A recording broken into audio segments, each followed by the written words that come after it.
fosse a igreja sede, no caso, eu congregava na Assembleia de Deus Madureira, ali na Genésio Betarantino, do lado ali do Piratininga, e às vezes saíamos dali e fazia-se uma grande procissão pela região do Jardim Paulista e tal, e louvando a Deus, e a banda vinha, tal, e o bumbo, e era coisa maravilhosa, e aí tocava, é dobrado que fala, né, o Gedi? Aquelas músicas, aqueles louvores, aqueles hinos da harpa, com certa imponência, e eu lembro que o povo saía para ver o que estava acontecendo, e aí sabe o que dizia? São os doidos, são tudo doido, doido mesmo, mas doido por Jesus Cristo, porque o Evangelho é loucura para o mundo, mas é poder de Deus para a salvação. Voltando, fechando parênteses, então isso que a gente está vendo aqui dentro dessa narrativa não é algo aí estranho a nós. Talvez você aí com um pouquinho mais de vida no Evangelho deve ter vivido isso, né, pastor Rogério?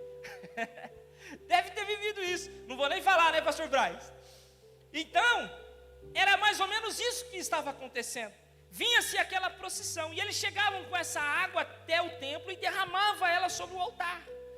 Como eu já disse, em um ato de gratidão a Deus, dizendo obrigado, Senhor, pela chuva que o Senhor enviou, porque dela foi possível que nós fizéssemos a nossa colheita. E olha que interessante, então, quando você vê Jesus rompendo isso, levantando e dando esse brado, faz sentido. Quando ele levanta e diz assim, olha, quem tem sede, vem a mim e beba.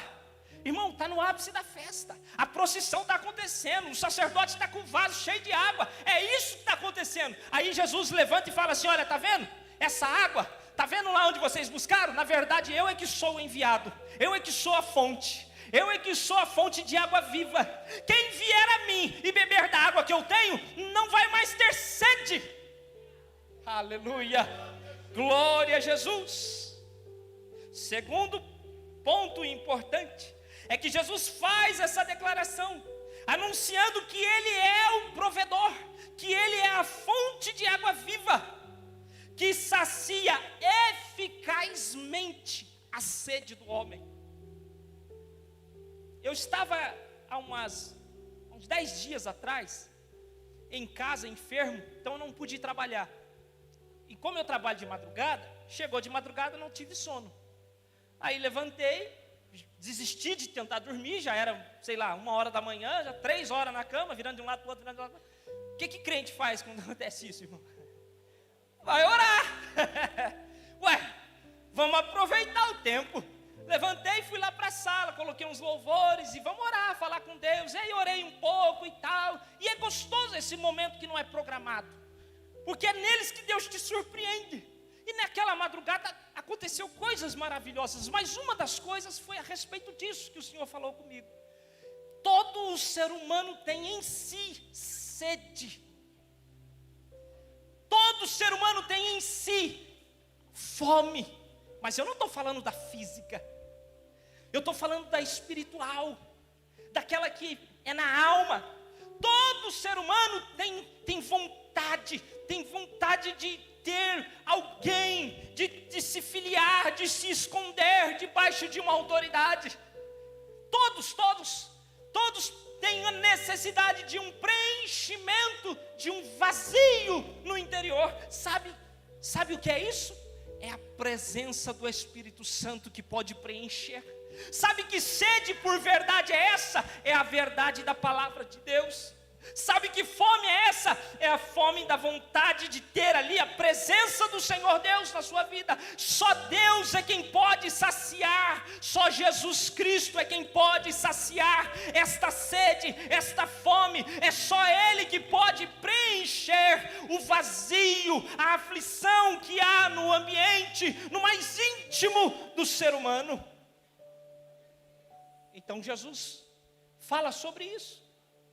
Ele falou, olha, vocês estão indo buscar água, mas quem beber dessa água aí, volta a ter sede de novo. Mas Jesus está indo muito mais além, Ele está dizendo, eu é que sou a fonte verdadeira e genuína da água verdadeira. Então ele faz essa declaração, mas no versículo 39, eu estou dando um panorama. No versículo 39 ele vai além desse anúncio de identidade como fonte de água genuína, de água verdadeira, de água viva. Ele traz a grande e reveladora notícia de que esta fonte habitaria no interior daqueles que crescem nele. Ele, além de ser a fonte, ele tem poder para nos fazer como fontes também. Aí deixa eu explicar para você. Pastor, como que funciona isso?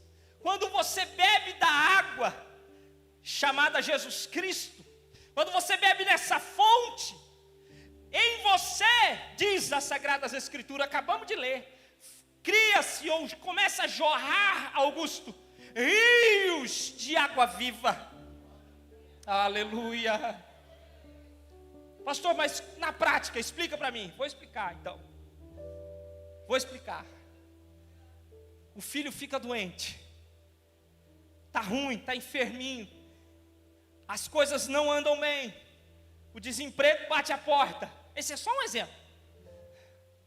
Está difícil, as coisas não andam fácil, tem dívida para pagar. O filho está doente, está desempregado, as coisas não estão bem. Aquele que tem a fonte de água viva, ele pega e lança água, ele diz assim: isso vai passar em nome de Jesus. Em nome de Jesus, meu filho vai ser curado. Em nome de Jesus, as portas vão se abrir. Em nome de Jesus, eu vou pagar essas dívidas. Em nome de Jesus, eu vou vencer esse momento difícil. Em nome de Jesus, se nada disso passar, eu vou continuar fiel, porque eu já sou mais do que vencedor na eternidade. Está brotando, pastor, está jorrando. Vou dar um segundo exemplo.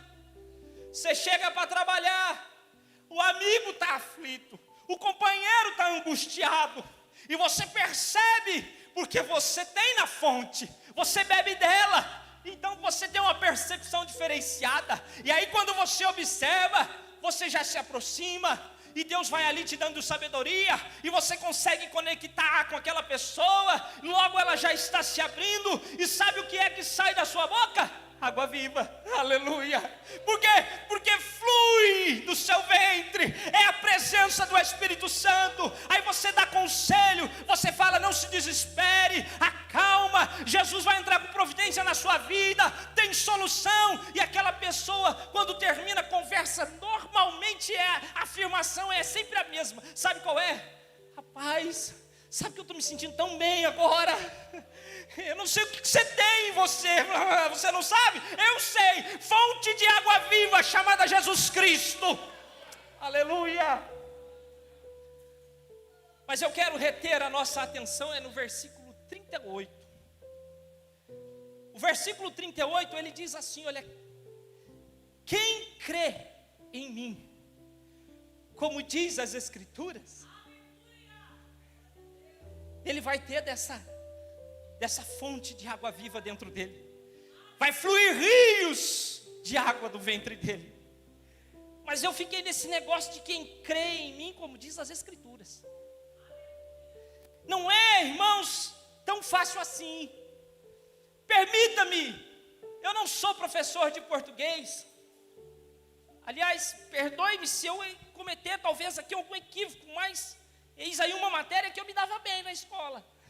Aliás, no concurso que eu fiz, gabaritei em português. Então eu tenho certa facilidade com a matéria, mas não sou professor. Todavia, fazendo uma análise sintática desses dois termos, dessas duas orações, quem crê em mim, como diz as Escrituras, eu aprendi tanta coisa, irmãos. Pastor, mas peraí, com análise sintática? Com análise sintática. Análise sintática, irmão, quando você analisa a frase, que é verbo, que é sujeito, que é predicado, que é adjetivo, que é locução adverbial, adjunto adverbial, é isso. Você vai olhando ali e as coisas vão se explicando. Aliás, já dizia meu pai, diz ainda, um bom dicionário e muito joelho no chão, você consegue grandes preciosidades na palavra de Deus. E eu quero que você preste atenção comigo. Olha só o que está escrito no versículo 38. Pastor Jonas, o senhor trabalha com pessoas que são consideradas a escória da sociedade, pessoas que estão desacreditadas, inclusive por suas próprias famílias. É ou não é? O mesmo, a missionária Spolodori, que aqui está, e tantos outros irmãos. Mas sabe o que é interessante, pastor? É que olhando a primeira palavra desse versículo, eu percebi algo que talvez algum aqui já saibam, mas para mim é impactante toda vez que eu volto a essa verdade. É que Jesus não faz acepção de pessoas.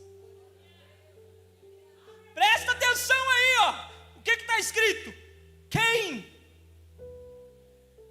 Qualquer um. Pastor Jonas já matou ali. Ele não define, olha só, pessoas assim.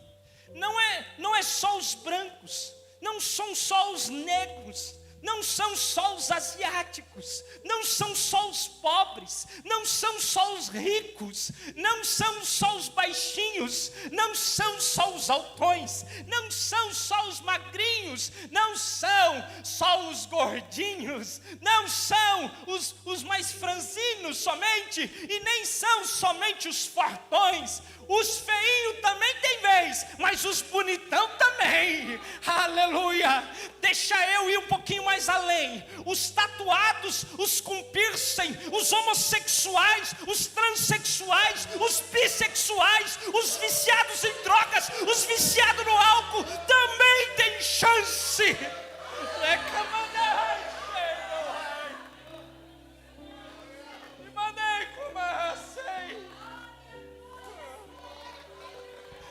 Está vendo como que mexe?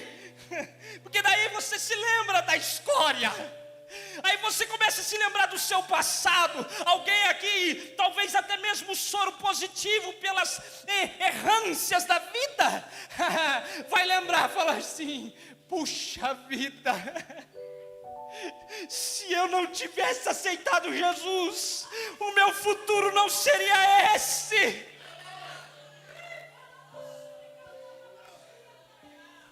Xande, eu já contei aqui uns dias atrás de um irmão da Assembleia de Deus do Ministério de Taubaté. E eu estou falando assim porque ele está aí hoje. Num retiro, né, Gisele? Pegaram a Bíblia dele. Aleluia, oh, glória a Deus. E leram na antecapa uma anotação dele. Eu nunca esqueci disso. Eu acho que eu tinha uns 13 anos ou menos. Estava escrito assim: eu era uma formiguinha preta numa pedra preta, numa noite escura, mas Jesus me achou.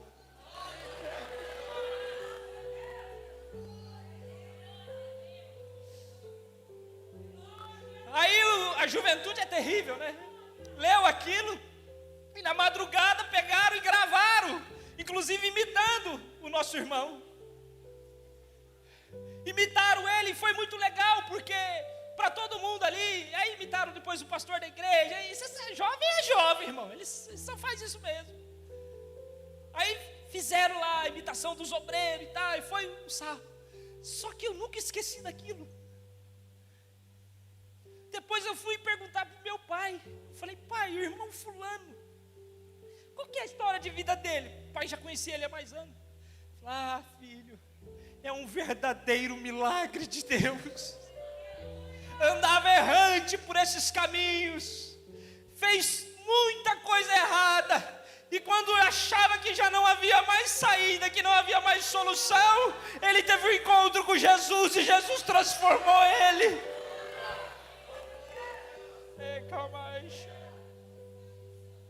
Para nós nós, irmãos, às vezes a gente passa perto de certas pessoas na rua, em situação de rua, cheirando mal. Para nós, no nosso bom juízo, no juízo humano, você olha e fala assim: não há mais solução, não tem mais o que fazer. Meu Deus, que incômodo, que coisa constrangedora. Não faça isso. Lembre-se, você é um servo de Deus. De você brota água viva. Para ali, lança uma palavra, porque a sua palavra não vai ter efeito por si só, mas porque ela vem da fonte verdadeira, ela tem poder de transformar a vida daquela pessoa.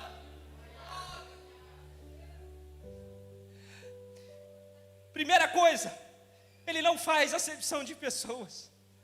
O quem é um pronome definido substantivo, ou seja, assume na frase o lugar do ser. Que ser? Qualquer um. A aplicação é indistinto. Ele não escolhe, ele não faz uma pré-seleção. Mas vamos para a segunda palavra. Quem crê. O crer é o verbo, é a ação da oração, é a ação de acreditar. Mas crer significa, irmão, se deixar ser convencido. A palavra de Deus diz que o Espírito Santo, ele convence a gente do nosso pecado.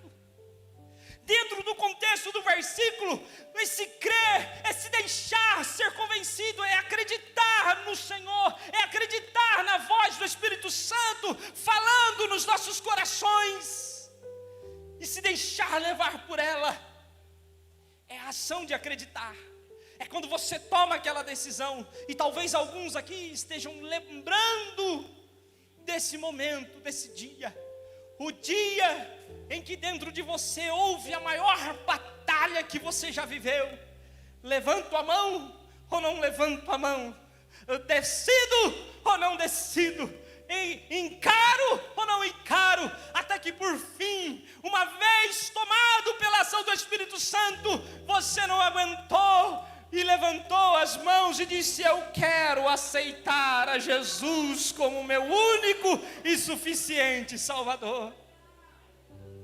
A ação de crer exige de nós essa abertura, esse deixar-se convencer. Exige de nós abrir mão das nossas próprias opiniões, dos nossos próprios gostos, das nossas próprias vontades, das nossas faculdades de acharmos que temos ou não a razão. Mas eu quero prosseguir. Aqui é até mais chatinho, mas faz toda a diferença. Ele diz assim: quem crê em mim. Quem é indefinido, qualquer um. Crer é o verbo, é a ação. Mas quem crê, crê em alguém ou em alguma coisa. E a resposta para isso é o destino do verbo. Significa que em mim é um objeto indireto, porque ele exige uma preposição, que é o em. Quem crê em mim. Bom, dá aula de português, depois se você quiser, confere lá, só para você entender. Mas olha só, a aplicação disso, Eric, é que a proposta de Jesus não é quem crê na Assembleia de Deus Renovar. Não, a proposta da palavra de Deus não é quem crê na Assembleia de Deus Madureira, quem crê na Igreja Universal, quem crê no pastor X, quem crê na cantora fulana, quem crê no pregador Beltrano. Não. A proposta é a seguinte: quem crê em isso. Sabe por quê, irmão? Porque é um chamamento a um relacionamento pessoal, íntimo. Eu e você, você e eu, acredita em mim. Você já fez isso com seu filho, com a sua filha? Já teve aquele momento que você senta e fala assim: filha, sou eu que estou falando. É eu e você aqui, ó, é tete a tete. Não tem dúvida do que eu estou falando. Eu não vou te deixar na mão. O chamamento de Jesus é para um relacionamento pessoal. Irmãos, agora essa é a primeira coisa. Agora a segunda coisa é que crê em Jesus, quem crê em mim. Ele está dizendo assim, ó, eu sou a fonte de água viva. Eu sou o Siloé. Eu sou o Alfa e o Ômega. Eu é que sou. Eu é que sou essa pessoa que vocês estão esperando. Eu sou o Messias. Quem crê em mim, aí ele se declara a sua autoridade, ele expõe a verdade de quem ele é. Mas há um ponto forte nessa palavra, que é exatamente a continuação. Veja que ele vai vir uma vírgula, e essa vírgula, diferentemente como muitos professores talvez ensinavam no passado, é para você dar uma respirada, para você dar uma pausa. Não, a vírgula ela tem função de separar orações, ou então tipos, né? No caso aqui, um adjunto adverbial. Ou seja, é um complemento da oração anterior, da frase anterior. Ele está dizendo assim, olha, quem crê em mim, aí ele abre vírgula, como diz a Escritura. Então não é um crer de qualquer forma. Ele está dizendo que a forma de crer, existe uma forma já estabelecida. E que forma é essa? Como é essa? É como diz as Escrituras. Então é um adjunto adverbial, ele está se referindo ao verbo, ele está falando assim, olha, tem uma forma correta de crer, não é crer de qualquer maneira, não é crer no que você acha, não é crer só naquilo que você quer, não, é crer como diz as Escrituras. E aí ele fecha a vírgula, porque ele complementou o verbo, e ele continua, mas eu vou só até aqui, porque esse aqui é o lindo. É o lindo de tudo, pastor Jonas. Quem não há distinção, crer é o verbo, em mim, o objeto indireto, ou seja, dele próprio. E aqui é o como, é o adjunto adverbial. Aí alguém está falando assim, pastor, não sei porque o senhor está vibrando, eu vou explicar agora, eu estou fazendo suspense mesmo. O que diz as Escrituras sobre Jesus? Eu me lembrei de uma mensagem que eu assisti há um bom tempo atrás. Aí eu resolvi procurar essa mensagem, porque lá o pregador, ele dá um resumo do que as Escrituras diz sobre Jesus. E aí eu coloquei aqui, vocês me permitem, eu vou ler, porque eu não tenho a memória que o pregador tem. Você segura aí, ó. Em Gênesis, ele é a semente da mulher. Em Êxodo, ele é o cordeiro pascual. Em Levítico, ele é o sumo sacerdote. Em Números, ele é a nuvem de dia e a coluna de fogo à noite. Em Deuteronômio, ele é o profeta no meio do povo. Em Josué, ele é o capitão dos exércitos de Deus. Em Juízes, ele é o nosso juiz e o nosso legislador. Em Ruth, ele é o parente remidor. Em 1 Samuel, ele é o nosso profeta. Em 2 Samuel, ele é o nosso sacerdote. Em 1 Reis, ele é o rei sábio. Em 2 Reis, ele é o rei fiel. Em 1 Crônicas, ele é o grande monarca. Em 2 Crônicas, ele é o monarca que permanece. Em Esdras, ele é o grande escriba. Em Neemias, ele é o nosso restaurador. Em Esther, ele é o nosso escape da morte. Em Jó, ele é o nosso redentor que vive e que reina. Em Salmos, ele é o nosso pastor. Em Provérbios, ele é a sabedoria de Deus. Em Eclesiastes, ele é a nossa vida completa. Em Cantares de Salomão, ele é o amado de nossas almas. Em Isaías, ele é o Messias prometido. Em Jeremias, ele é o nosso renovo de justiça. Em Lamentações, ele é o que chora por nós. Em Ezequiel, ele é o renovo principal. Em Daniel, ele é o quarto homem na fornalha de fogo ardente. Em Oséias, ele é o nosso marido fiel. Em Joel, ele é o nosso batizador com o Espírito Santo e com fogo. Aleluia. Em Amós, ele é o divino lavrador. Em Obadias, ele é o poderoso para salvar. Ele, em Jonas, é o nosso grande missionário estrangeiro. Em Miqueias, ele é o libertador divino. Em Naum, ele é o juiz das nações. Em Abacuque, ele é o Deus da nossa salvação. Em Sofonias, ele é o Senhor zeloso. Em Ageu, ele é a glória da segunda casa. Em Zacarias, ele é a estrela que guia. Em Malaquias, ele é o sol da justiça. Em Mateus, ele é o rei dos judeus. Em Marcos, ele é o servo de Deus. Em Lucas, ele é o filho do homem. Em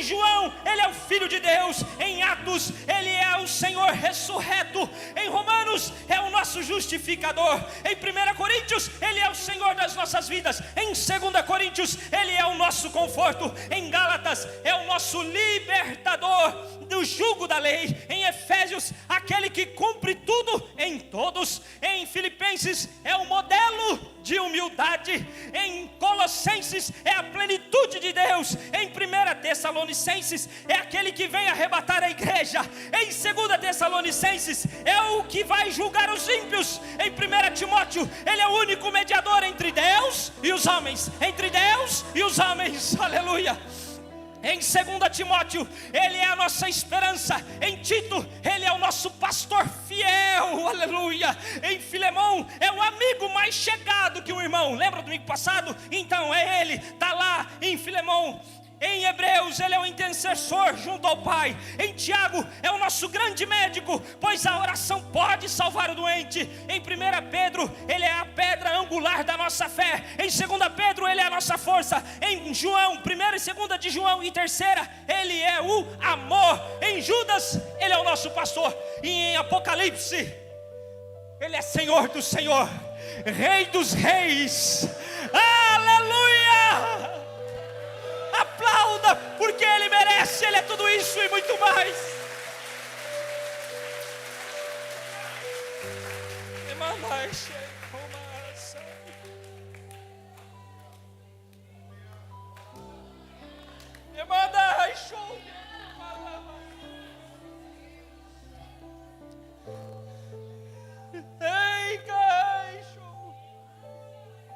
Tudo que a gente precisa tem nele, pastor Juliano. E não sou eu que estou dizendo, são as Sagradas Escrituras que está dizendo.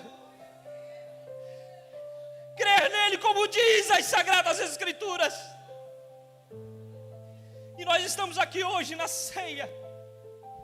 Este é o cerimonial descrito nas Escrituras Sagradas. Está lá, que aponta para ele. Aguenta mais um pouquinho? Então segura. O Cordeiro que tira o pecado do mundo. O Messias de Deus. Olha para a mesa e lembra disso. O único santo que em tudo foi tentado, mas não pecou. A restauração da nossa comunhão com Deus está na mesa, está aqui nesse cerimonial e está nas Escrituras. É o caminho, é a verdade e é a vida. É o provedor da vida eterna, é o sacrifício perfeito, é a ovelha muda em direção ao matadouro. É o que foi traído, é o que foi negado, é o que foi humilhado, é o que foi surrado, flagelado e ferido, é o que foi vituperado, ou seja, exposto à vergonha, é o que foi morto em nosso lugar, mas é o que ressuscitou ao terceiro dia, é o que vive e que reina para todo sempre, e que vai voltar para buscar os lavados e remidos com o seu sangue. É tudo isso que está aqui nesse cerimonial, e é lógico, tem muito mais. E é como diz as Sagradas Escrituras. Então, em resumo, como eu devo crer nele? Como a palavra de Deus diz que tem que ser. E eu creio nele porque a palavra de Deus diz a respeito dele tudo isso que eu acabei de ler aqui para vocês. Eu quero convidar vocês a se pôr de pés. Quem crê em mim, como diz as Sagradas Escrituras. Eu finalizo dizendo: a Bíblia afirma que Jesus é o único caminho para a vida eterna. A única opção que o homem tem de ser resgatado da morte para a vida é por meio de Jesus. É por meio da fé em seu sacrifício. E a razão de nós estarmos aqui esta noite celebrando este cerimonial, é porque nós cremos. Você crê? Eu creio. E se cremos como diz as Escrituras, então deixa eu te falar uma coisa. Tem rios de água viva aí no seu ventre? Eu tenho certeza que sim. Então andemos de um lado para o outro, vivendo as nossas vidas, mas não esquecendo de que somos fontes. Habita em nós a fonte genuína, então portanto somos fontes. Fontes ambulantes espalhadas por este mundo, fontes de água viva que jorra para a vida eterna. Somos fontes. Isso vai fazer muita diferença na sua vida, no seu dia a dia. Toda vez que você lembrar dessa mensagem, você lembra assim: epa, mas eu tenho água. E eu tenho água que jorra para a vida eterna. Isso vai mudar, por quê? Porque na hora de você falar, ao invés de você praguejar, você vai profetizar. Em vez de você amaldiçoar, você vai abençoar. Você vai se deixar ser usado como fonte.